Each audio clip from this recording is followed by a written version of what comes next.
ये शिव की कृपा से ही मिला। जब तक शंकर कृपा ना करे, जब तक शिव करुणा ना करे, जब तक ओगड़दानी कृपा ना करे, तब तक हम एक कदम भी चलकर भगवान की भक्ति की ओर नहीं जा सकते। भगवान की अविरल भक्ति को हम प्राप्त नहीं कर सकते।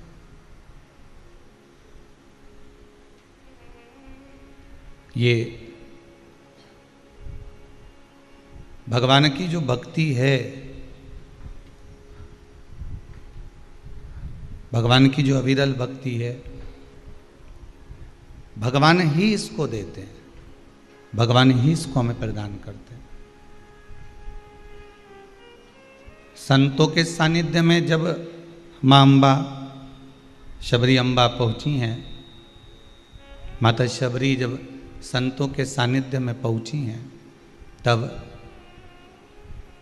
संतों ने उनको भगवान की भक्ति में ऐसा रमा दिया, भगवान की भक्ति में ऐसा लगा दिया, ऐसी भक्ति में पहुंचा दिया कि शबरी अम्बा को फिर राम जी का दर्शन हुआ ही। मेरे सीताराम सरकार का दर्शन, मेरे राघव जी का दर्शन शबरी अम्बा को हुआ।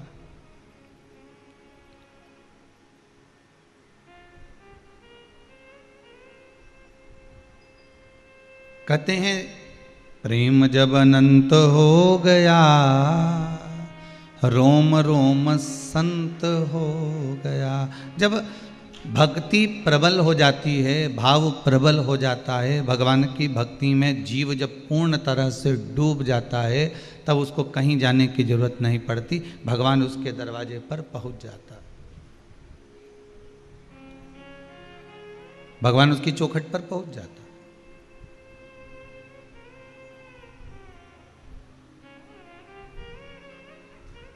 बस इतना जरूर ध्यान रखें अपने जीवन में, शिव महापुराण की कथा आपको सिखा रही है, ज्ञान प्रदान कर रही है कि भक्ति जब जब व्यक्ति करता है, दान करता है, पुण्य करता है, भजन करता है, स्मरण करता है, राम जपता है, कृष्ण जपता है, शिव जपता है, जगत जननी जगदम्बा का स्मरण करता है, जब भगवान की अविरल भक्ति में, पूजन में, भजन में, कीर्तन में, स्मरण में जब मनुष्य डूब जाता है, जब मानव इस भगवान की अविरल भक्ति में डूबने लगता है, तब उसके भीतर थोड़ा अहंकार, थोड़ा अभिमान, थोड़ी अहमता सामने आने लगती।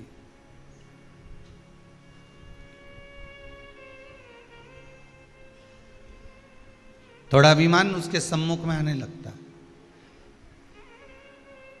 आपने कितना कमाया, कभी किसी को गिनाया? अरे बोलो तो नहीं। किसी के यहाँ ढोल पीट कर, नगाड़ा पीट कर, खूब पेटियां बजाकर, खूब दरवाजा बजाकर, खूब आवाज लगाकर आपने कहा हो, आपने कह दिया हो कि मैंने इतना कमाया है। कभी आपने कहा हो किसी से तो बात दूसरी है।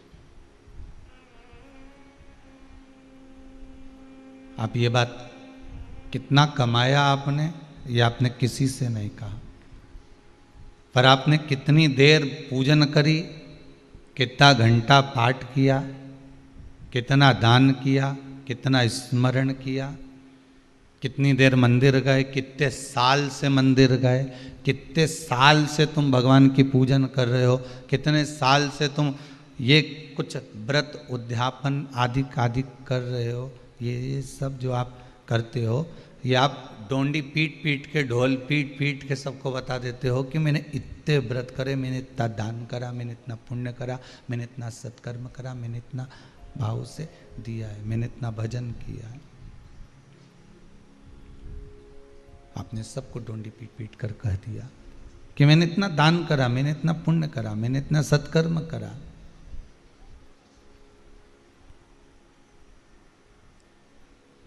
भजन,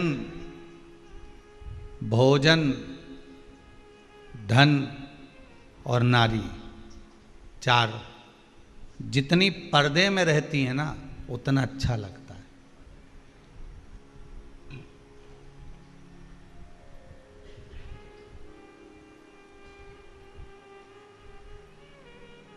भजन करते समय भी आप किसी को मत बताओ कि मैं कितनी देर पाठ करती हूँ, मैं कितनी देर भजन करती हूँ, मैं कितनी देर दान करती हूँ, मैं कितना स्मरण करती हूँ, मैं कितना संकीर्तन करती हूँ।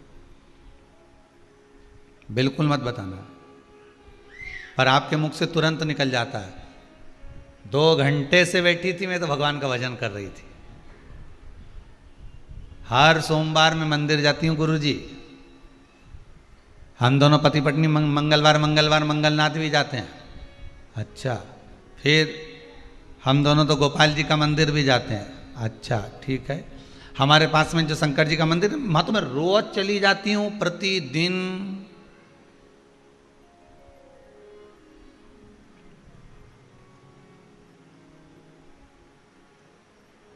राम रक्षा स्तोत्र तो मेरे को पूरा याद है, रोज पढ़ती हूँ।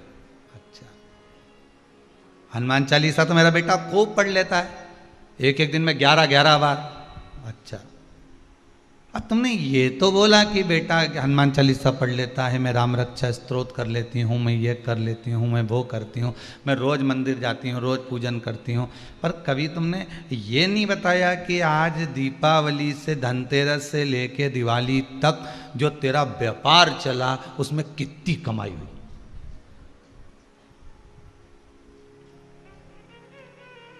कितना कमाया है आप? कभी ये नहीं बताया आपने किसी को भी?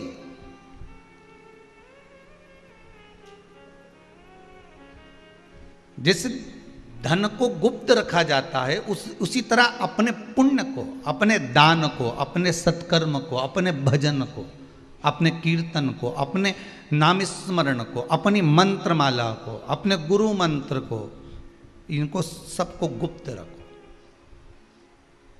अपना पुण्य भी गुप्त रखिए, पाप उजागर कर दो।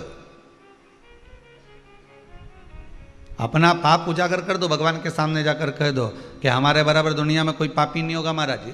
इतना झूठ बोलते, इतना कपट करते, इतनी बेईमानी करते, इतना छल करते, इतना प्रपंच करते, सब कुछ भगवान से कह दो कि हमने तो ये सब कुछ करा, मैंने तो उसको 4 शब्द भी कहे, मैंने तो उसको अपशब्द भी कहे, मैंने तो उसको गाली भी दी, सब भगवान को जाकर कह दो। तुम नी भी कहोगे तो कैमरा तो लगा है, तुम नहीं भी बोलोगे तो कैमरा तो लगा है, उसको तो सब दिख रहा है ना।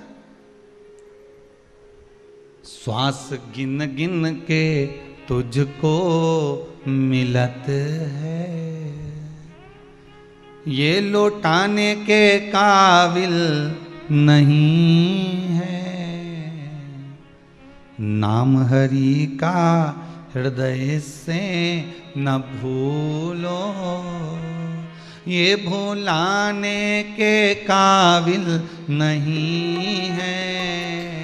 नाम हरि का हृदय से ना भूलो, ये भुलाने के काबिल नहीं है। नाम हरि का हृदय से ना भूलो, नाम हरि का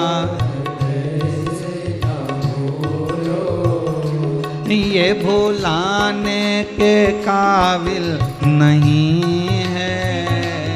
ये भुलाने के काबिल नहीं है। बड़ी मुश्किल से नर्तन पाया, बड़ी मुश्किल से बड़ी मुश्किल से नर्तन पाया, बड़ी मुश्किल से पाया। ये गंवाने के काबिल नहीं है। ये गंवाने के काबिल नहीं है। ये गंवाने के काबिल नहीं है।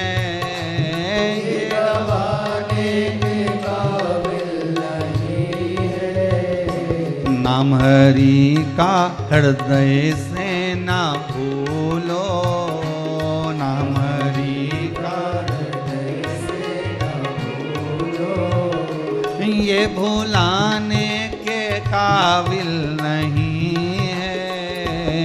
ये भुलाने के काबिल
ये संसार मुसाफिर खाना, यहाँ आना है फिर से है जाना। ये संसार मुसाफिर खाना, यहाँ आना है फिर से जाना। ये संसार मुसाफिर खाना, यहाँ आना है फिर से जाना। ये संसार मुसाफिर,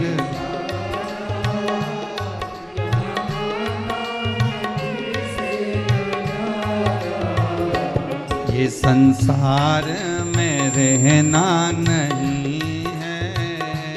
ये संसार फिर पुनः ये संसार सागर में हमें रहना नहीं, उस परमात्मा के पास जाना।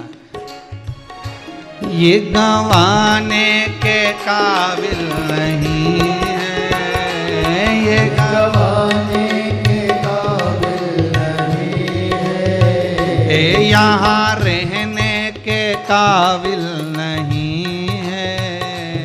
यहाँ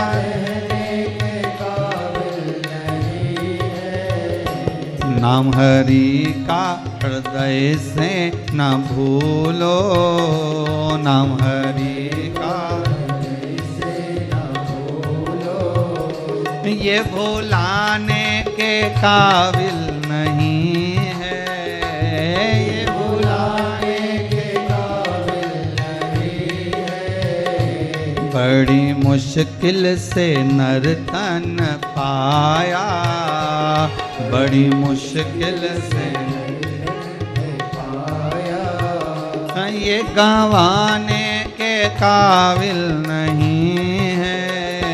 ये गंवाने के काबिल नहीं है। ये गंवाने के काबिल नहीं है। ये गंवाने के काबिल नहीं है। भगवान मुश्किल से यह मानव की देह मिली है और उसको भी हम गंवा दें तो कोई मतलब नहीं। कितनी मुश्किल से मिली, और इतने मुश्किल से अगर मनुष्य का शरीर मिला है, भगवत स्मरण के लिए मिला है, उसको गंवा दिया जाए तो कोई मतलब नहीं।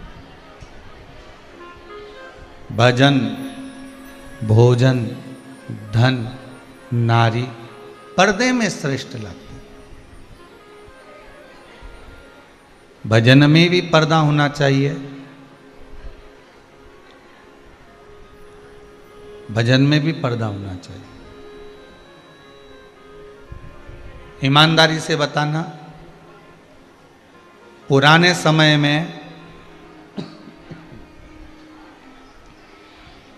भगवान का जो छोटा सा मंदिर आपके घरों में होता था, वो कहाँ होता था? कहाँ होता था?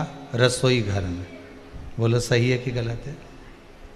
पुराने समय में जो भगवान का मंदिर तुम्हारे घर में छोटा सा होता था, वो रसोई घर के पास में या रसोई घर के अंदर वो छोटा सा मंदिर होता था। आज के जमाने में भगवान कहाँ विराजमान कर दिया है? जो बड़ा बंगला बनता है, बंगले में जो बड़ा हॉल बनता है, उस हॉल में भगवान का मंदिर मिलेगा। उस हॉल के पास में भगवान का मंदिर मिलेगा। भगवान के पास उस हॉल के पास में मंदिर आपने बना दिया। एक छोटा सा मार्बल का मंदिर लाए, लकड़ी का मंदिर लाए, हॉल में लाकर रख दिया।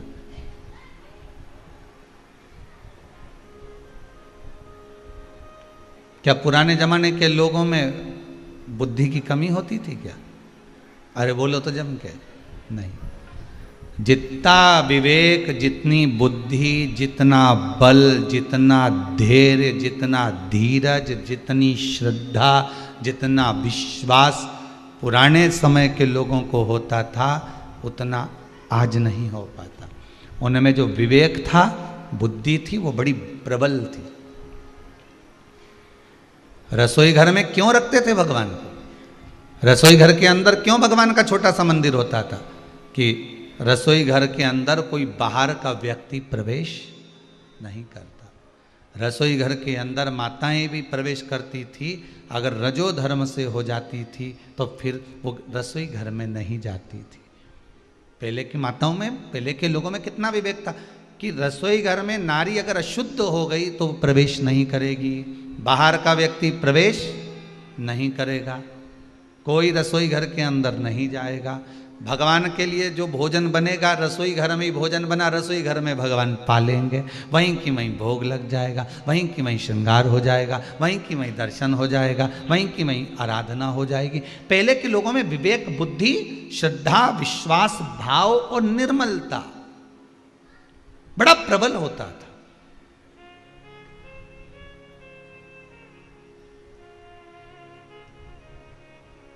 दुनिया के लोग भले उनको कुछ भी कर दें, पुराने समय की माताएं जब जब बाजार जाती थी पैसे को लेके जाती, पल्लू में बांध के ले जाती थी, तुरंत पल्लू में बांधा और ले गई।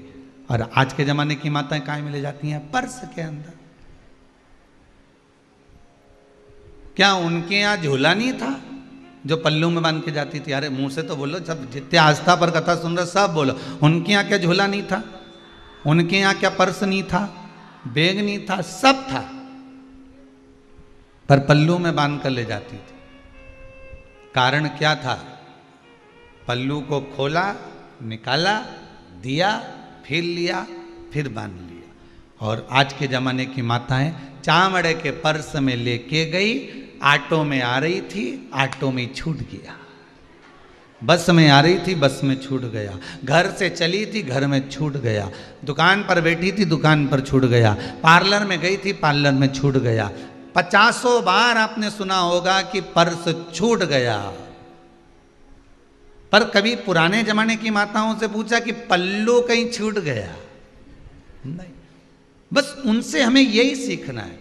चामड़े के पर्स में रुपया रखोगे कहीं छूट जाएगा, चामड़े के इस शरीर में भजन को रखोगे तो ये शरीर यहीं छूट जाएगा, आत्मा के पल्लू में बांध कर रखोगे तो परमात्मा तक पहुंच जाएगा। आत्मा के पल्लू में इस शिव नाम को बांध लेना, शंकर के नाम को बांध लेना।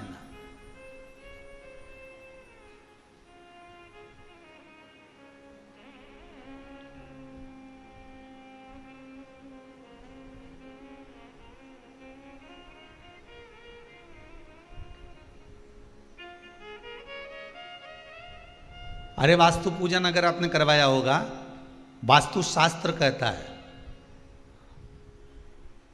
कभी आपने ध्यान दिया होगा, जब किसी प्लाट का पूजन होता है, वास्तु शास्त्र, जब किसी प्लाट का पूजन होता है कि यहां पर हमको मकान बनाना है, या हमको दुकान बनाना है, या हमको बंगला बनाना है, या हमको हमारा फार्म हाउस बनाना है, तो प्लाट का पूजन होता है कि नहीं होता? अरे बोलो तो जम के होता है कि इसका हमें भूमि पूजन कराना है। तुम पंडित जी को लेकर गए, पंडित जी, ब्राह्मण देवता, हे प्रभु आप आओ पूजन कराओ।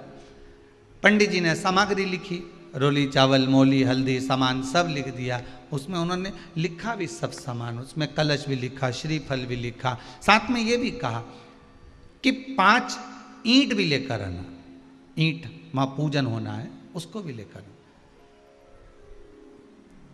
ब्राह्मण देवता ने पूजन भी कराया, पूजन भी आपने किया, दक्षिणा भी दी, प्रेमवश आशीर्वाद भी मिला ब्राह्मण देवता का, सब कुछ हुआ।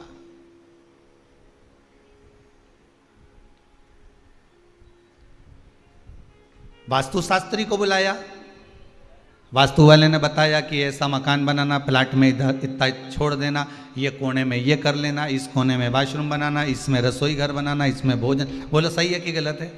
जितनी कथा सुन रहे हो आस्था पर, सब ध्यान से सुनना कथा को। रुद्राक्ष शिव महापुराण की कथा चल रही है खामगांव वालों की, बहुत ध्यान से सुनिए हमारा। एक एक चीज वास्तु के हिसाब से बनाई, सारा सामान वास्तु के हिसाब से बनाया। फिर मकान में, दुकान में, बंगले में ऐसी कौन सी कमी रह गई कि ना तो शांति है, ना लक्ष्मी टिक रही है। जो देखो बड़बड़ करे, क्रोध करे, चिड़चिड़ करे, जरा जरा से बच्चे नहीं सुने, बहुएं हमारे कहने में नहीं चले, बेटा बेटी हमारे कहने में नहीं चले। जब तुमने पूरा वास्तु के हिसाब से बंगला बनाया, तुमने सब कुछ देखकर बनाया, पूजन अर्चना आराधना, यहाँ तक कि सब कुछ अपन ने अच्छा करा, गृह प्रवेश भी अच्छा करा, सारा विधान अच्छा हुआ, फिर कारण क्या रह गया?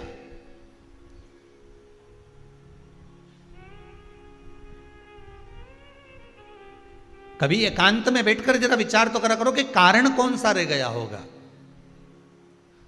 कारण एक रह गया, शंकर को वास्तु का देव कहते हैं। वास्तु देवता कोई दूसरा नहीं, वास्तुदेव मेरा शिव ही है। शंकर ने नक्षत्र बनाए, शंकर ने ही घड़ी बनाई, शंकर जी ने ही पल बनाए, नक्षत्र बनाए, दिन बनाए, वार बनाए, महीने बनाए, ये सब शिव ने बनाए। एक एक पल, घड़ी, सेकंड, क्षण, सब कुछ शंकर मेरे शिव के द्वारा निर्मित। तो वास्तु शास्त्र कहता है, पंडित जी ने पूजन कराने के बाद बोल दिया आपको कि ये ईंट जो है, जब ये मकान बनाओगे तो इसको लगा देना। बोला था कि नहीं बोला था? ये लगा देना। अब जो आप ईंट लेकर आए, जो आप तगाड़ी लेकर आए, जिस गेती से आप खुदाई कर रहे हो, 5 बार 7 बार जो गेती तुमने जमीन में लगाई है, जमीन को खोदा है, भूमि पूजन करा है, वो गेती भी मांग के लाए। ध्यान दीजिएगा, सुख कहाँ चले गया, शांति कहाँ चली गई? वो गेती भी मांग कर लाए। जो ईंट तुमने रखी, अभी तो तुम्हारा मकान बनना चालू होगा, इसलिए ईंट तुमने बुलाई ही नहीं। जा एक काम करो, वहां से उठा ला 5 ईंट।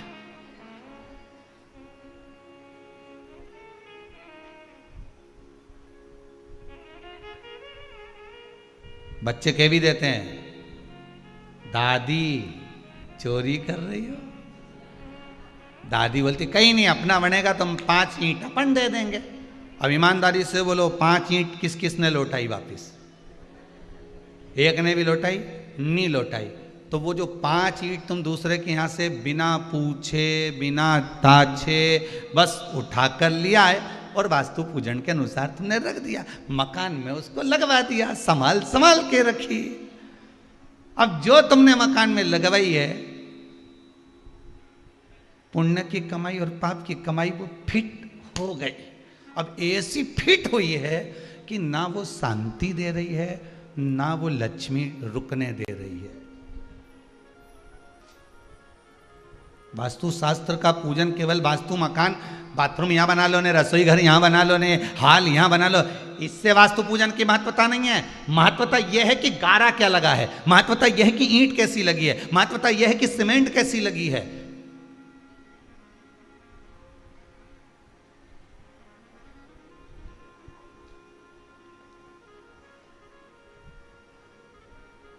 महत्वता वो देखिए।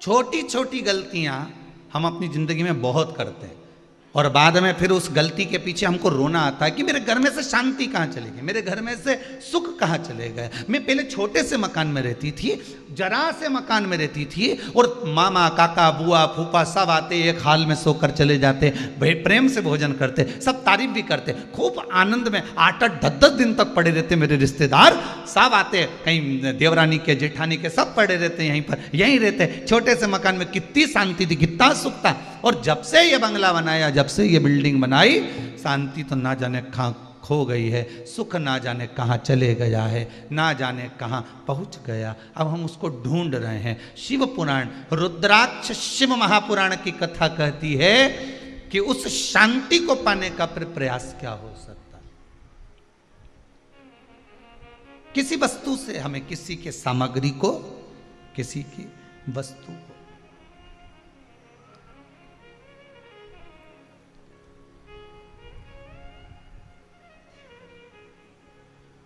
क्यों लेकर आए हम किसी की बेकार वस्तु को लेकर आ भी गए, और उस बेकार वस्तु को ले जाकर हम लेकर आ गए और हमने उसका प्रयोग कर लिया। कहीं हमें वो अशांति उत्पन्न ना कर दे।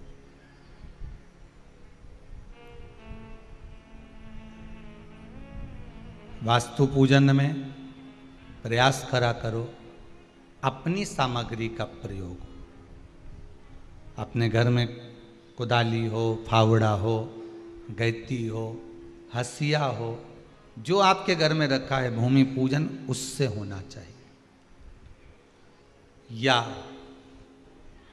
जिस ठेकेदार को बनाने के लिए ठेका दिया है उसको आपने कुछ शुल्क देकर ठेके में उसको निश्चित कर दिया है, तो फिर उसकी वस्तु यूज करें, उसकी वस्तु प्रयोग में।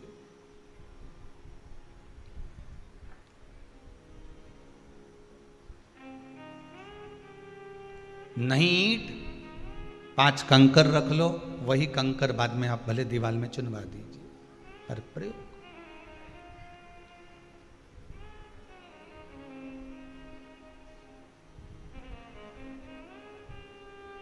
भगवान तो पहले के जो लोग होते हैं वो भगवान को अगर बिठाते हैं तो घर के रसोई घर में बिठाते हैं। हम मना नहीं करते, आप अपना बंगला बनाए हो तो भगवान का रूम जरूर बनाओ, पर भगवान को केवल हॉल में लाकर मत बिठा देना। नौकर भी निकल कर जा रहे हैं, सेवक भी निकल कर जा रहे हैं, आप भी दिन भर चप्पल पहन कर उन्हीं के सामने घूम रही हो।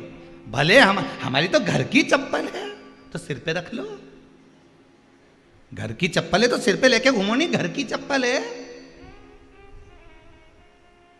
बाहर की चप्पल तो हमने अलग रख रखी है, रसोई घर की चप्पल अलग होती है।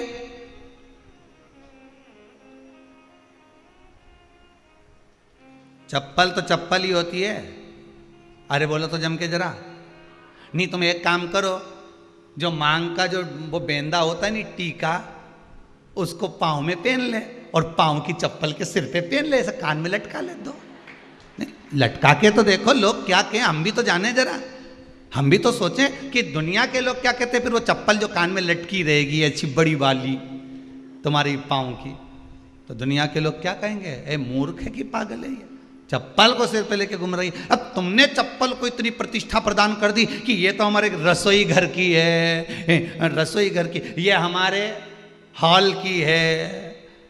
तो फिर एक काम करना, वसीयत में लिख जरूर देना कि अंतिम समय में मैं जब मरूं तो हमारी चप्पल जरूर पिना देना।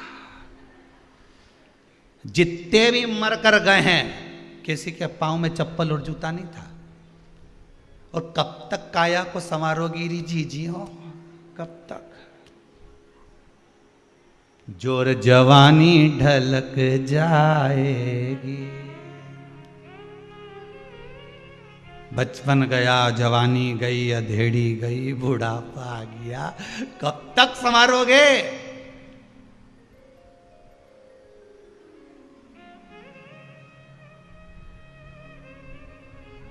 रसोई घर में ज्यादा काम करते हैं तो ठंड बैठ जाती, गुरुजी तुम तो अपनी अपनी लगाते हो।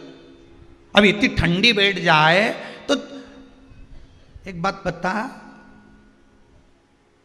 आज से 10 साल पहले तेरे को ठंडी नहीं बैठी, 8 साल पहले ठंडी नहीं बैठी, 5 साल पहले ठंडी नहीं बैठी।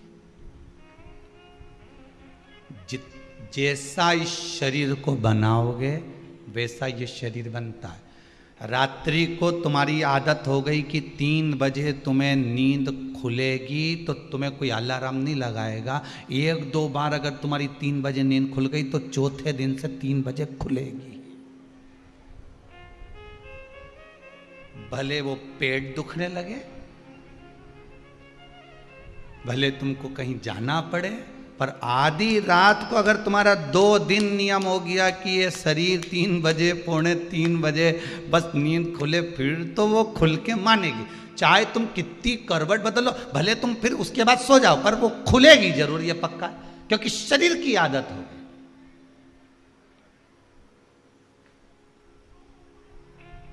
इस शरीर को तुम जैसा बनाओगे वैसा बनेगा।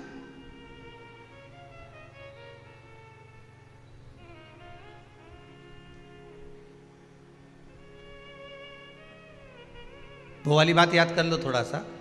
वो कहते हैं ना कि पहले बच्चे नानी और दादी के घर में जन्म लेते थे। बोलो सही है कि गलत है?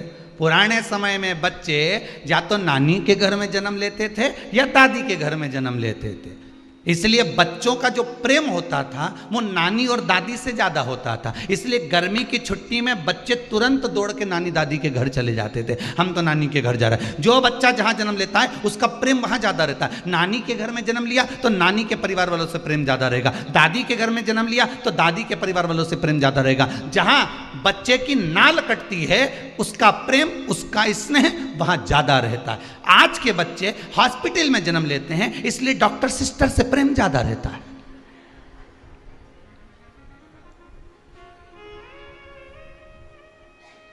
पहले नानी के घर ज्यादा जाते थे, दादी क्या हुआ तो दादी के घर ज्यादा जाता था। आज के जमाने में बच्चा जब जन्म हॉस्पिटल में रह रहा है तो बस जरा सी छींक आई हॉस्पिटल भागो, जरा सा कुछ हुआ हॉस्पिटल भागो। क्यों? क्योंकि उसको याद आती है हमारी मासी, सिस्टर,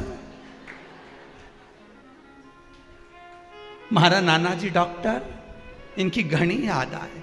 जब तक महीने भर में, 1.5 महीने में, 2 महीने में एक आध बार क्लिनिक हॉस्पिटल नी चले जाए, बच्चों की आदत होती है। तुम घर की दवाई वगैरह सब दे लो पर ठीक नहीं होगा, परंतु जैसे ही तुम डॉक्टर की सीढ़ी पे चढ़े, हॉस्पिटल पहुंचे, उसने केवल हाथ लगाया और कहीं नहीं, जो दवाई तुम दे रहे थे वही दवाई दी, उसके बाद ठीक हो गया, क्योंकि वो नाना जी से मिल ही आया, ने मौसी उसको छू ली, बस वो ठीक। और ऐसा केवल बच्चों के साथ नहीं, तुम्हारे साथ भी होता है। जब तक तुम्हारा 500 रुपया, 1000 रुपया डॉक्टर में नहीं लग जाए नहीं, तब तक तुम्हारी सर्दी ठीक हो ही नहीं। और यूं तो तुम सर्दी ठीक हो जाती, पर तुम्हारे को मामा मौसी के घर भी तो जाना है, उनके यहाँ भी तो जाके मिलो, प्रेम तो मिले। शरीर को जैसा बनाओगे शरीर वैसा बनता है, वैसा शरीर बनेगा। अब चप्पल तुम भले पांव में पहन लो रसोई घर में,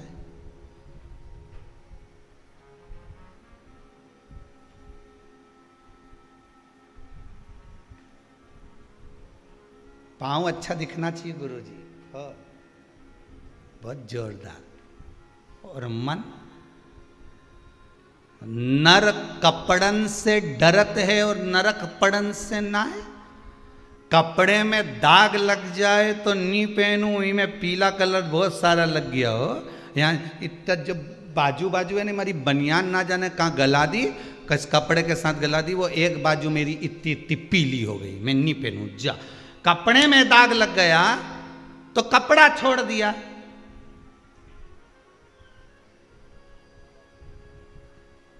कपड़े में दाग लग गया तो कपड़ा गंदा दिख रहा है, कपड़ा गंदा हो गया तो तुमने उस कपड़े को फिर पहना क्या? नहीं, अच्छा नहीं लग रहा, ये कपड़ा गंदा हो गया, ये मुझे ठीक नहीं लग रहा। तो जब जब तुम्हारा मन गंदा हो जाए तो भी तो विचार करो कि आज मैंने झूठ बोल दिया, आज मैंने छल कर दिया, आज मैंने बेईमानी कर दी, आज मेरा मन गंदा हो गया, अब मैं कुछ भी हो जाए ऐसा काम कभी नहीं करूंगी कि जिससे मेरा मन गंदा। तुमने कपड़ा छोड़ा, वैसे वो भी छोड़ो।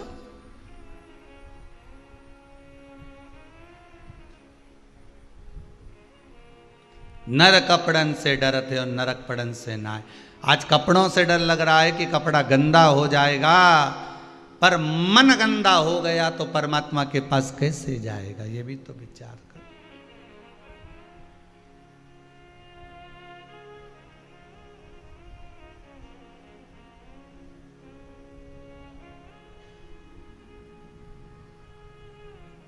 वो एक लाइन गई ना, मेली चादर ओढ़ के द्वार तिहारे, कैसे आ सकते हैं हम? इस गंदे मन को लेकर कैसे पहुंचे? भजन, भोजन, धन, नारी, मंदिर, पूजन, पाठ, अर्चना। कितनी सुंदर बात लिखी हमारे शास्त्रों में। भगवान का भजन करो तो ब्रह्म मुहूर्त में करो। ब्रह्म मुहूर्त में क्यों लिख दिया? लिख देते कि दिन दोपहरी में करो, 12-1 बजे खूब डट के करो, पर उन्होंने लिखा है ब्रह्म मुहूर्त में भगवान का भजन करो। ब्रह्म मुहूर्त में क्यों? कामी सोता रहेगा, भोगी भोग में लगा रहेगा, और योगी साधना करने वाला जब साधना में लगा रहेगा। कहते हैं ब्रह्म मुहूर्त में सुबह के समय पर जो स्वप्न देखो वो सिद्ध हो जाता। लोग कहते हैं सिद्ध हो जाता है, कहावत है लोगों की, सुबह अगर स्वप्न देखा तो वो सिद्ध होगा। तो सुबह जो भजन किया, सुबह जो मंत्र जाप किया, सुबह जो स्मरण किया, वो भी तो सिद्ध होगा। सुबह जो तुमने भजन करा है, कीर्तन करा है, स्मरण करा है, मंत्र जाप किया है, वो भी तो सिद्ध होगा। जब स्वप्न सिद्ध हो सकता है तो भजन भी तो सिद्ध हो सकता है।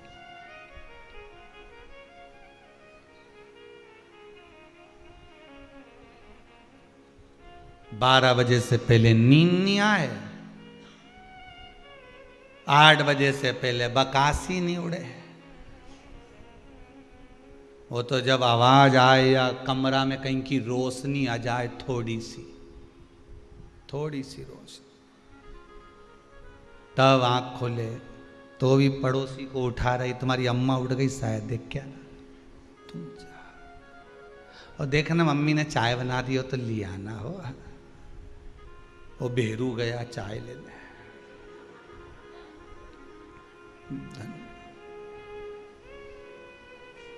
चाय दे रहा, मैडम गुड मॉर्निंग, चाय पियो।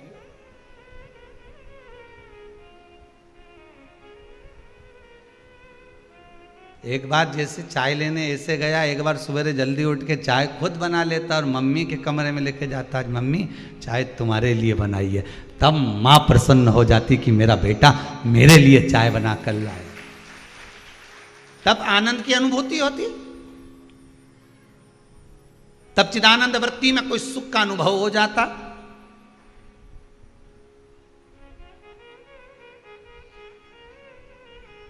अरे सुधर जाओ रे,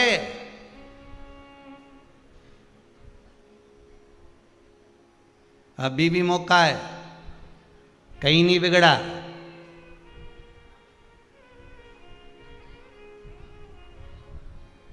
और निवेदन एक फिर करूंगा, जिनके रसोई घर में चप्पल जाती हो, भरे रसोई घर की चप्पल जा रही हो, रसोई घर में जिसके घर में चप्पल जाती हो और कोई के ये तो हमारे रसोई घर की है, निवेदन है मेरा, उस रसोई घर के भोजन को भगवान को भोग मत लगाना, बिल्कुल मत लगाओ।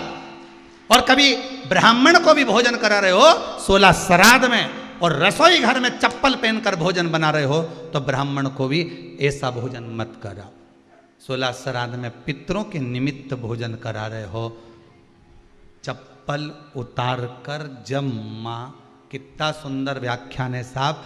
ये तांबे के, पीतल के, चांदी के, स्टील के बर्तन तो अब चले हैं, एल्युमिनियम के बर्तन तो अब चले हैं, पहले तो मट्टी के बर्तन बनते थे। मट्टी के बर्तन में ही भोजन बनता था। जगन्नाथपुरी में जाकर देखिए, जगदीश में जाकर देखिए, जगन्नाथपुरी में मट्टी के हंडे में भोजन तैयार होता है, मट्टी के हंडे में भोजन बनाया जाता है। तो कहाँ, अगर आज के कली काल में मट्टी के हंडे नहीं है, मट्टी के बर्तन नहीं है, तो कम से कम मट्टी से तुम तो जुड़े रहो। तुम्हारा पाँव जब मट्टी पर पड़ेगा, पत्थर पर पड़ेगा, तो उसका थोड़ा सा अंश उस भोजन में जाएगा, तो व्यक्ति बीमार नहीं पड़ेगा। इसलिए उस तत्व को जोड़ो, भूमि तत्व को शरीर से जुड़ा होना चाहिए।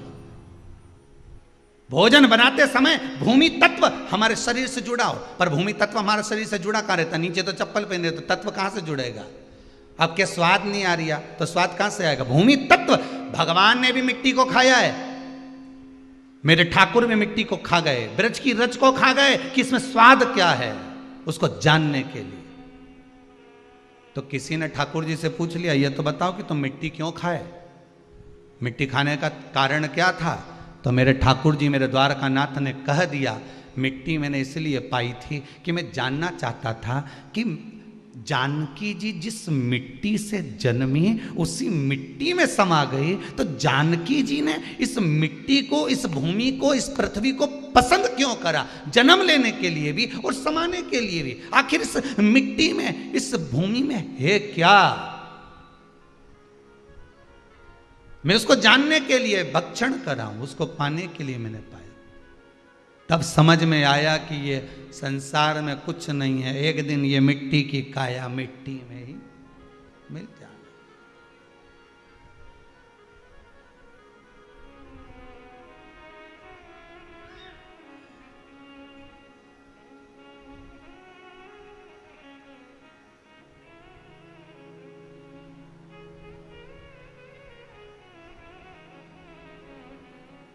सब यही करा।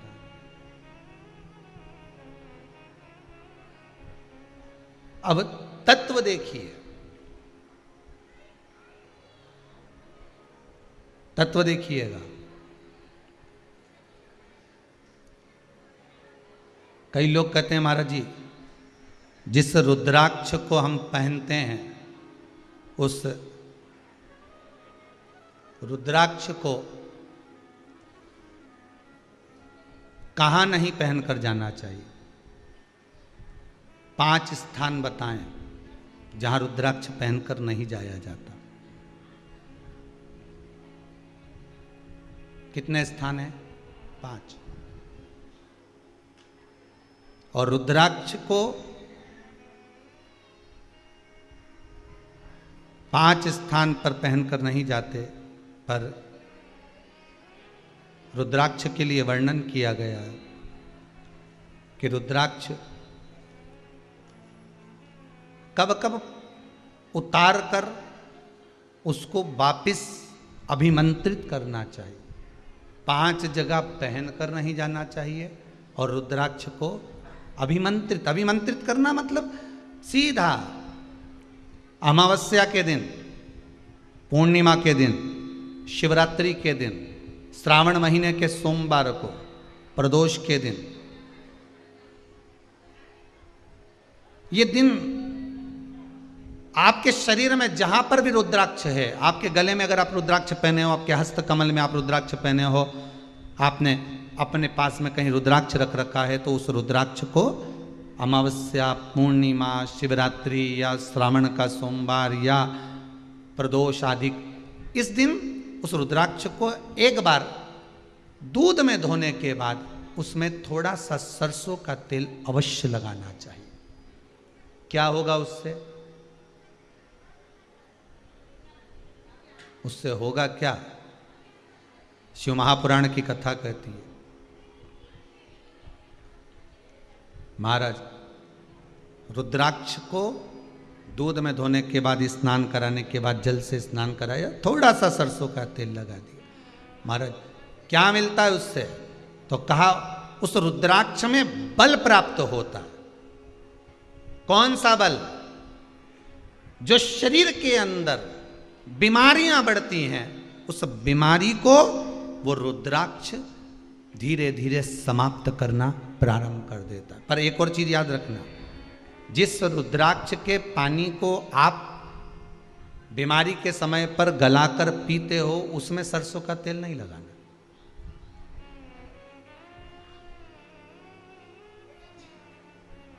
उसमें सरसों का तेल नहीं लगाना है।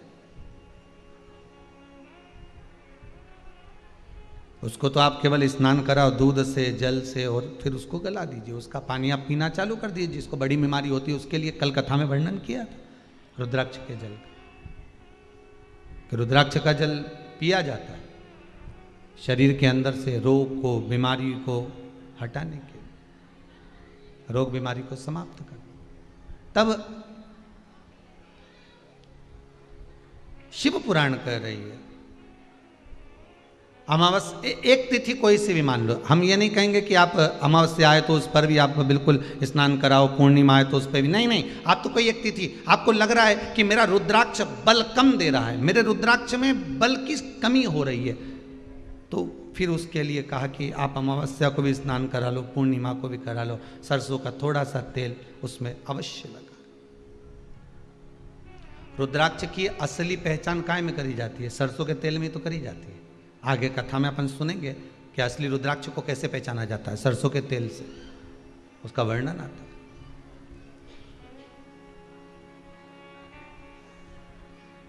उसमें बल की प्रबलता आ जाती है। 5 स्थान बता दिए, 5 जगह बता दी, 5 स्थान निश्चित कर दिए जहां पर रुद्राक्ष को पहनकर नहीं जाना। पहला, किसी की मृत्यु वाली जगह पर। दूसरा, जहां पर बच्चे का जन्म हुआ हो।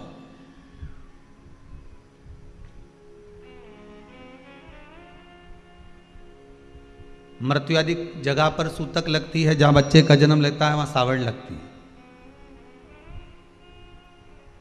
मतलब जीव जाने के बाद दुख का सूतक होता है, और बच्चा जब जन्म लेता है तो सुख की सावड़ रहती है, सुख की सावड़। 2 स्थान। तृतीय स्थान, तीसरा स्थान दिया जहां पर वैश्यावृत्ति होती हो या महाराज मदिरा का पान होता हो, उस स्थान पर रुद्राक्ष को नहीं ले जाया जाता। चौथा स्थान रुद्राक्ष के लिए कहा गया, जिस स्थान पर आपको ज्ञात नहीं है और आपको लगता है कि ये स्थान अज्ञात है, यहाँ पर कई जगह पर कुछ जीवों की हत्या हुई है या किसी जीव को नष्ट किया गया है, उस स्थान पर रुद्राक्ष को नहीं ले जाना चाहिए।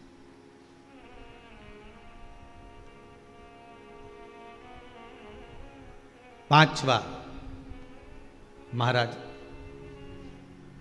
आपके रुद्राक्ष का जहां अपमान हो रहा है, अपमान से समझ में आ रही है ना आपको बात? ये काय को ढोंग प्रपंच में पढ़ा है?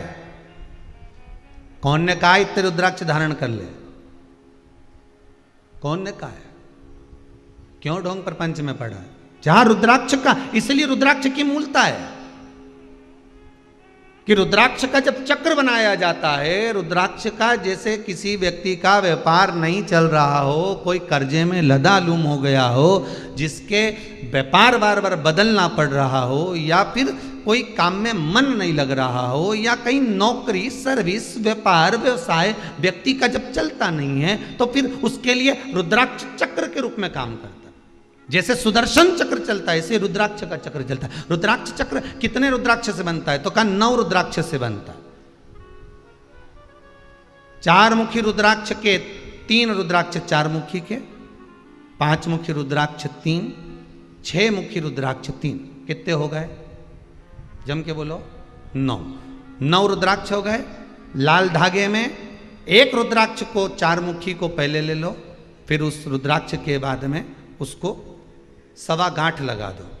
1.25 गांठ लगाई धागे में, फिर 5 मुखी रुद्राक्ष, फिर 1.25 गांठ, फिर 6 मुखी रुद्राक्ष, फिर 1.25 गांठ, फिर 4 मुखी रुद्राक्ष, फिर 5 मुखी, फिर 6 मुखी, 1.25 गांठ लगाकर चक्र तैयार कर लिया जाता है। और उस चक्र को तैयार कर कर व्यक्ति शिव मंदिर में ले जाकर शंकर जी के उस शिवलिंग पर रखकर चढ़ाकर भगवान शंकर को केवल 3 वस्तुएं समर्पित कर दे। पहला धतूरा, दूसरा बेर, बेर मतलब बोर जो खाते हैं बेर, तीसरा काली तिल, ये शंकर जी को समर्पित कर दे, स्नान कराए, वापिस उस रुद्राक्ष को लेकर आ जाए और अपने गले में धारण कर ले। ऐसा कौन सा काम है जो कार्य सफल नहीं होता होगा? व्यापार भी होगा, व्यवसाय भी होगा और सर्विस भी लगे। बस उस चक्र को, शिव का जो चक्र है, सबसे पहले सुदर्शन चक्र था ही किसका? आपको पहले भी कथा में कहा कि सुदर्शन चक्र किसका था? भगवान विष्णु को तो बाद में मिला, जब उन्होंने कमल के पुष्प समर्पित करे। और कमल के पुष्प जब समर्पित करे और कमल का पुष्प कम पड़ गया, तब भगवान विष्णु ने अपना एक नेत्र निकालकर भगवान शंकर को समर्पित करा, तब भगवान त्रिनेत्रधारी हो गए। और भगवान शंकर ने देखा कि मेरे नारायण जिन्होंने मुझे नेत्र दिया है, मैं इनको क्या दूं? तब भगवान उसी समय पर मेरे ओघड़ दानी ने, मेरे शंकर ने, मेरे शिव ने अपने हाथ का सुदर्शन चक्र उठाकर भगवान विष्णु को दे दिया। भगवान त्रिनेत्रधारी हो गए, भगवान नारायण सुदर्शन चक्रधारी हो गए। तभी भगवान विष्णु ने पूछा, आपने चक्र मुझे दे दिया, आपके पास कोई चक्र नहीं है? तब भगवान ने अपने गले की रुद्राक्ष माला को उठाकर जो घुमाया, शिव जी ने कह दिया ये रुद्राक्ष चक्र का काम करता है। अच्छे अच्छे का संहार कर देना, पछाड़ देना, ये रुद्राक्ष वो है जो मेरे हृदय में बसता है। एक चक्र मेरे शंकर के पास आज भी है। वो कौन सा चक्र है? जम के बोलिए। रुद्राक्ष चक्र। रुद्राक्ष चक्र में ज्यादा मन के नहीं होते। कितने होते हैं? अभी बताया था कितने? मात्र 9। 3 4 मुखी के, 3 5 मुखी के, 3 6 मुखी।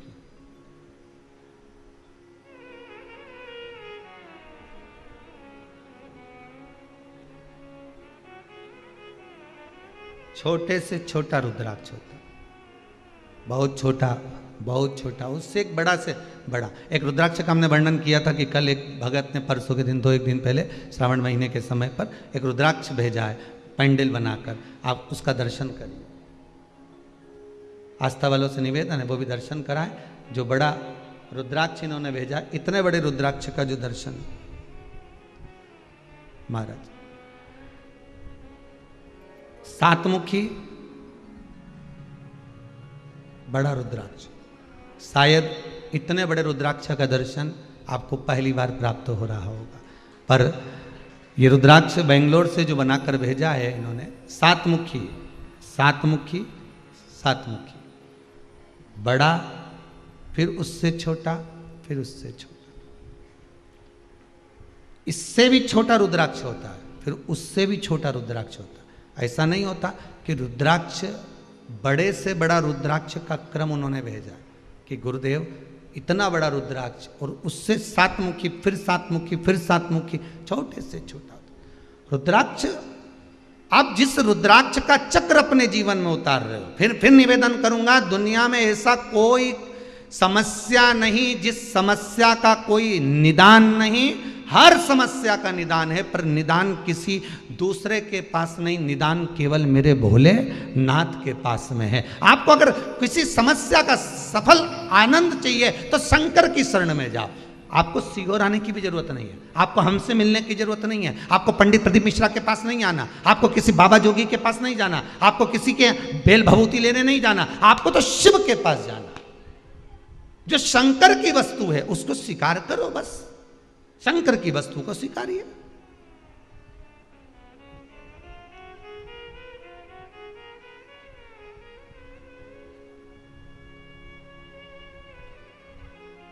शंकर की वस्तु को स्वीकार करना चालू कर दीजिए। अरे भाई, शिव महापुराण की कथा तो यहां तक कहती है, यहां तक वर्णन कर रही है, जिस व्यक्ति की नौकरी नहीं लगती, सर्विस नहीं लगती, हर जगह पर अप्लाई कर रहा है, बार बार इंटरव्यू देने जा रहा है, लगातार उसको अगर सफलता प्राप्ति नहीं हो रही है तो धतूरा ढूंढो। धतूरा कहीं बाजार में नहीं मिलेगा, किसी वृक्ष से धतूरा तोड़ लिया, कुछ मत चढ़ा, तू शंकर जी के मंदिर में जाकर तेरा नाम और गोत्र बोल और शिव जी को धतूरा चढ़ाना चालू कर दे और बाबा से विनती कर, धतूरा चढ़ाना चालू कर। अब धतूरा कोई बहुत कीमती होता है क्या? बहुत पैसे का मिलेगा क्या? कहीं पे भी मिल जाएगा। धतूरा तोड़ और चढ़ा शंकर जी को। रोज नियम बना ले कि एक धतूरा मैं शंकर जी को चढ़ाऊंगा, प्रतिदिन चढ़ाऊंगा, शिव जी से जाकर निवेदन करूंगा प्रतिदिन। शंकर जी की प्रिय वस्तु में धतूरा, बेलपत्र आदि आदि की तो है, क्या है? चढ़ा रोज एक धतूरा, फिर वही धतूरा जिसकी यहां तू इंटरव्यू देने जा रहा है उसी के सिर पे चढ़ गया। जो तूने शिव जी के चढ़ाया वही धतूरा वहां चढ़ा है, तू क्यों चिंता करता है? हमारे साथ हैं भोलेनाथ जी, किस बात की चिंता, किस बात की चिंता करता? चरण में रख दिया जब माथ जी, किस बात की चिंता? तेरे भोले को रहती है तेरी हर बात की चिंता। जम के बोलिए, तेरे भोले को रहती है तेरी हर बात की चिंता। हमारे साथ हैं भोलेनाथ जी, किस बात की चिंता? चरण में रख दिया जब माथ तो किस बात की चिंता? फिर क्यों सोचना?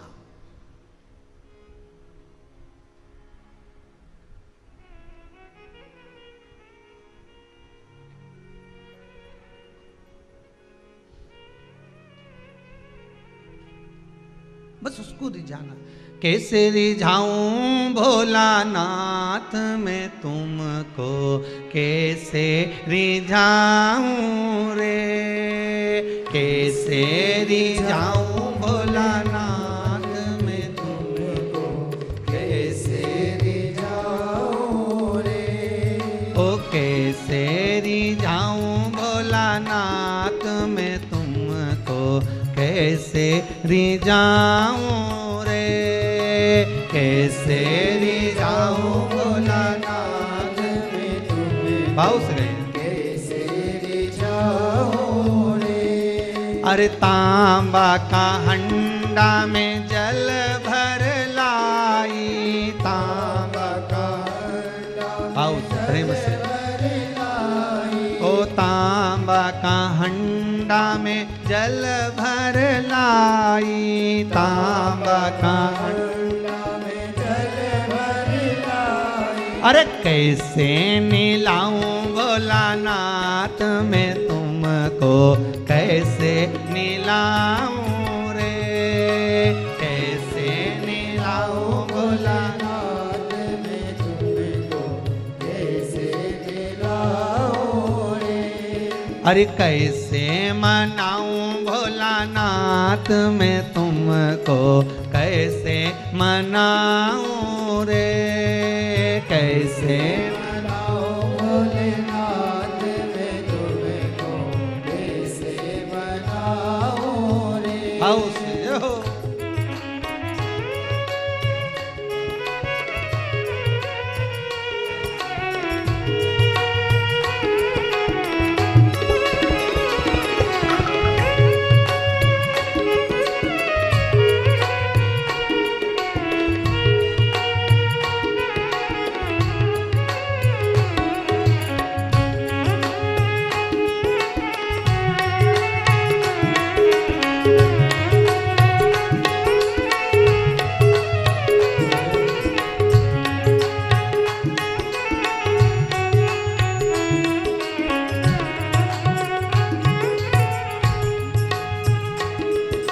सोने की थाली में भोजन ले आई, सोने की थाली में भोजन ले आई, सोने की थाली में भोजन ले आई, सोने की थाली में भोजन ले आई। अरे कैसे जिमाऊं भोलानाथ मैं तुमको, कैसे जिमाऊं रे, कैसे जिमाऊं भोलेनाथ मैं तुमको, कैसे जिमाऊं रे, कैसे रिझाऊं भोलानाथ मैं तुमको, कैसे रिझाऊं रे, कैसे रिझाऊं भोलेनाथ मैं तुमको, कैसे रिझाऊं रे।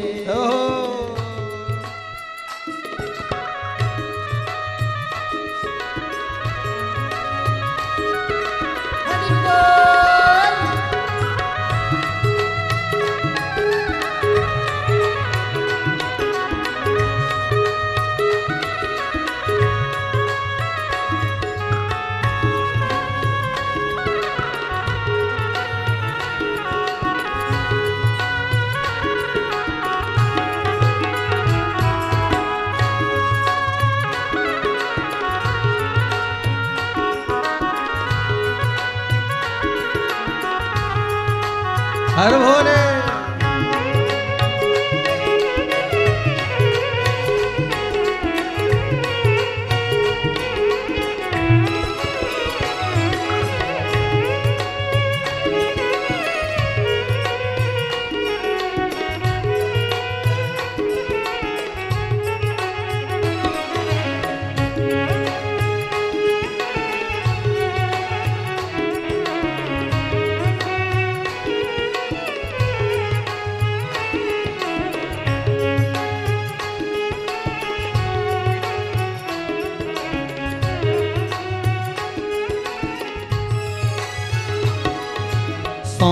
सोने की झारी में गंगा जल लाई, सोने की झारी में गंगा जल लाई, सोने की झारी में गंगा जल लाई, सोने की झारी में गंगा जल लाई। कैसे पिलाऊं भोलानाथ मैं तुमको, कैसे पिलाऊं रे, कैसे पिलाऊं भोलानाथ मैं तुमको, कैसे पिलाऊं रे। ओ कैसे रिझाऊं भोलानाथ मैं तुमको, कैसे रिझाऊं रे, कैसे रिझाऊं भोलेनाथ मैं तुमको, कैसे रिझाऊं रे। कैसे रिझाऊं भोलानाथ मैं तुमको, कैसे रिझाऊं रे, कैसे रिझाऊं भोलेनाथ मैं तुमको, कैसे रिझाऊं रे, कैसे रिझाऊं भोलानाथ मैं तुमको, कैसे रिझाऊं रे, कैसे रिझाऊं भोलेनाथ मैं तुमको, कैसे रिझाऊं रे।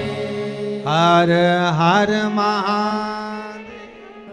हे शंभो, हे औघड़ी त्रिकालदर्शी, हम रिझाएं कैसे तुझको। माना समस्या बड़ी है, दुख भी बड़ा, कष्ट बहुत है, तकलीफ भी बहुत है,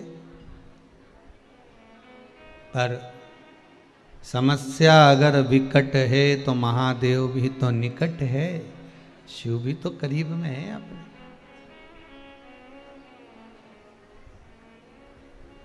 अगर विकट है भी तो शिव निकट है।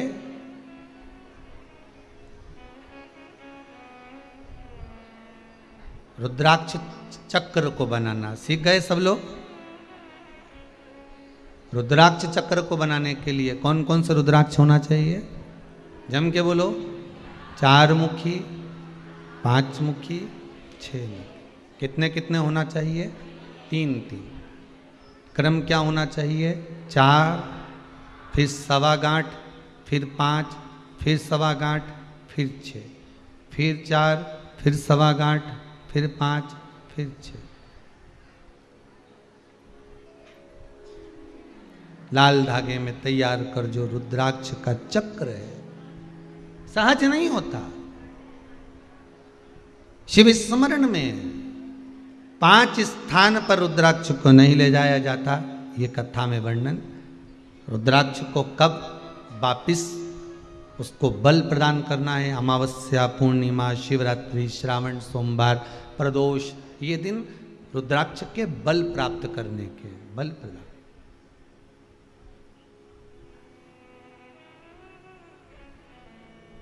शिव पुराण कह रही है शिवरात्रि, यहां रुद्राक्ष शिव पुराण कह रही।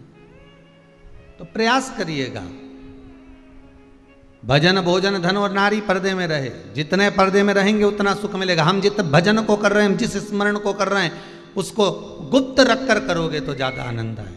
उसको गुप्त रख कर करिए, आपको आनंद की अनुभूति होगी। आप अपने भजन को कभी मत बताओ किसी को कि मैं 2 घंटे मंदिर जाती हूँ, कि मैं 4 घंटे तक पाठ करती हूँ, कि मैं स्मरण करती हूँ, कि मैं 3 घंटे तक ये कार्य करती हूँ। आप अपना कार्य गिनाओ, पर भगवान की सेवा मत गिनाओ। हमें भगवान की सेवा कभी नहीं गिना। भगवान को जो दान किया, ब्राह्मण को जो दान दिया, गौ माता को जो दान दिया, बहन बेटी को जो दान दिया, कभी मत बोलना कि हमने इतना दिया। नहीं नहीं, वो तो देने वाला भोलेनाथ, लेने वाला भोलेनाथ, वो दे रहा है, इसलिए हम भी दोनों हाथों से दे रहे हैं। जीवन का क्या ठिकाना है? आज है कल नहीं, सब धरा की धरा रह जाएगा। एसी का रूम ने, डनलप का गद्दा ने, अलमारी में कपड़ा, बोलो तो जी सही है कि गलत है? सब पड़ा रह जाए, कौन देखे जाए? और तुम्हारा कपड़ा भी कोई नहीं पहनेगा, ईमानदारी की तो बात ही है। कौन पहनेगा?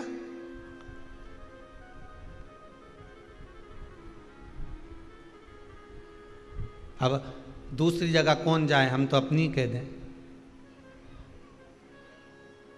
जब पूज्य पिताजी देवलोक गमन हुए तो उनके कपड़े भी तो अलमारी में धरे रही है। बोलो सही है कि गलत? दूसरी किसको कहने जाओगे? वो कपड़े रखे, अब वो कौन पहने?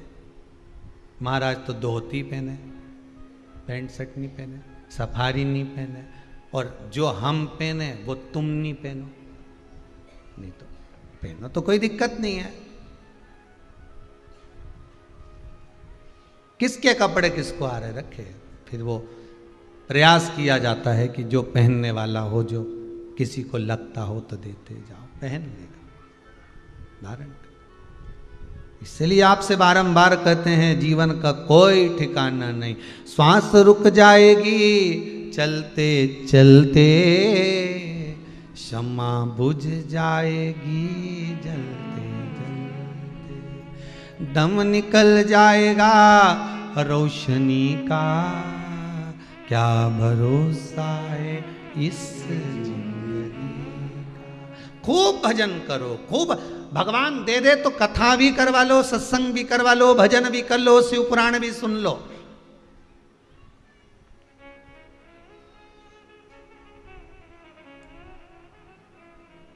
तुम्हारे जाने के बाद तुम्हारे घर के लोग बाद में कहेंगे कि हमको उनकी स्मृति में कथा करवा। नहीं नहीं, तुम खुद कर लो और के चले जाओ, बहू को सुन ले दीजिए हमारी स्मृति, अच्छे से लिख ले।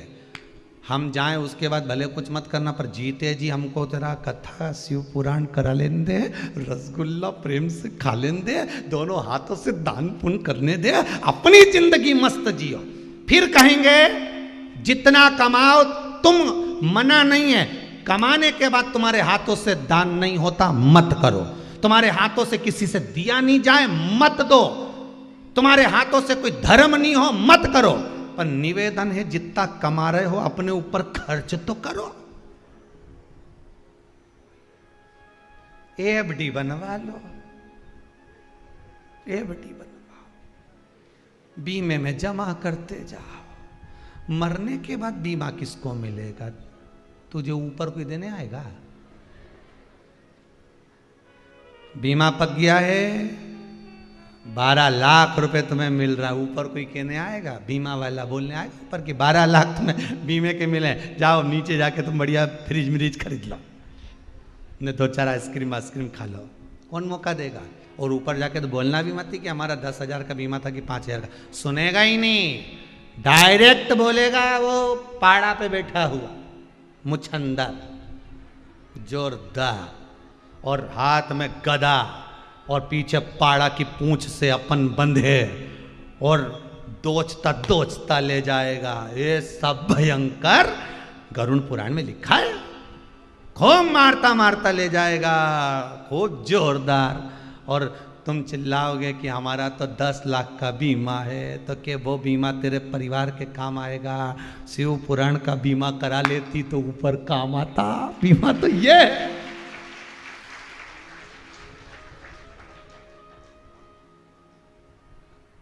आस्था चैनल पर ऑनलाइन बुकिंग हो रही थी इस बीमे की 1 बजे से, बोलो तो 4 बजे तक रोज सियोर वाला महाराज भी बापड़ा चिल्ला चिल्ला के थकी गया, बोल बोल के कि बीमा करा लो, बीमा करा लो। बीमा मतलब कथा सत्संग स्मरण में मन लगा लो। ये मन लगाना ही बीमा। एक बार हो गया नहीं तो आखिरी तक चले। इसकी रकम भी बढ़े, इसकी भी बढ़े, बाकी की किसी की रकम घटे, दान पुण्य भजन की रकम घटे, इसकी बढ़े। शंकर को दिया कभी नहीं घटता, शिव महापुराण में किया कभी नहीं घटता, शंकर के अनुमोदन में स्मरण में किया कभी नहीं घटता, इसका बढ़ता है। इसलिए बढ़ रहा है, रकम बढ़ रही। तो जितने लोग शिव पुराण की कथा सुन रहे हो, तुम घबराना मत ही न, कहीं नहीं हो। अपन तो पाड़ा की पूंछ से भी बन के नहीं जा, अपन तो जोरदार जाएंगे। बीमा जोरदार है, कहीं कर ले। बीमा बड़ा अच्छा नहीं जो। और यमराज के दूत अगर बंदी बनाने भी आ जाए नहीं तो उनसे कह देना पहले फाइल देख ले, इसके बाद बात करना मेरे से तो बोलना ही मत ही। बस योर वाला महाराज की इतनी कथा सुनी है, नहीं तो महाराज के पास ही चली जाऊंगी अब्बी की अब्बी, और वहाँ जाके पूछूं महाराज से, तू नहीं किया था महाराज कि कथा सुनो, तो वो छेड़े ही नहीं, बोले ही नहीं। अकाल मृत्यु वो मरे जो काम करे, चंडाल का काल उसका क्या बिगाड़े, जो भक्त हो महाकाल का। तू नहीं बोला था सियोर वाला महाराज जी? बोल देना तुम तो सियोर वाला महाराज जी से कि मैं जाऊं अब्बी की अभी। यमराज से कहते ना अब्बी जाऊं मैं सियोर, 2 मिनट नहीं लगे महाराज, अब्बी पहुंची। और मैं ही बात करूं महाराज जी से कि तुमने कहा था कि ये कुछ नहीं बिगाड़ेगा यमराज भी, क्योंकि तुमने शंकर की कथा सुनी है, तो फिर ये कैसे आ गया, ये तू आया कैसे मेरे दरवाजे पर? तो फिर यमराज भी कह देगा जी मैं तो कहीं नहीं, मैं तो देखने आया था। वो भी कह देगा मैं तो थारे प्रणाम करने आया था कि तूने शंकर की इतनी कथा सुनी कि थारा रोम रोम में 3.5 करोड़ रोम छिद्र में शंकर की कथा ऐसी बैठ गई, तो 9 महीने से 10 महीने से 8 महीने से 2 साल से ऐसी सुन रही है कि रोम रोम में कथा चली गई। अब तो कहीं की दूसरी पानी भी चढ़ाए तो तू के बता दे, काय को मंदिर का ले रही, घर से लाई, अब तो तू भी सुधारने का काम कर दे। रोम रोम में शिव बैठना चाहिए, नस नस में शंकर हो।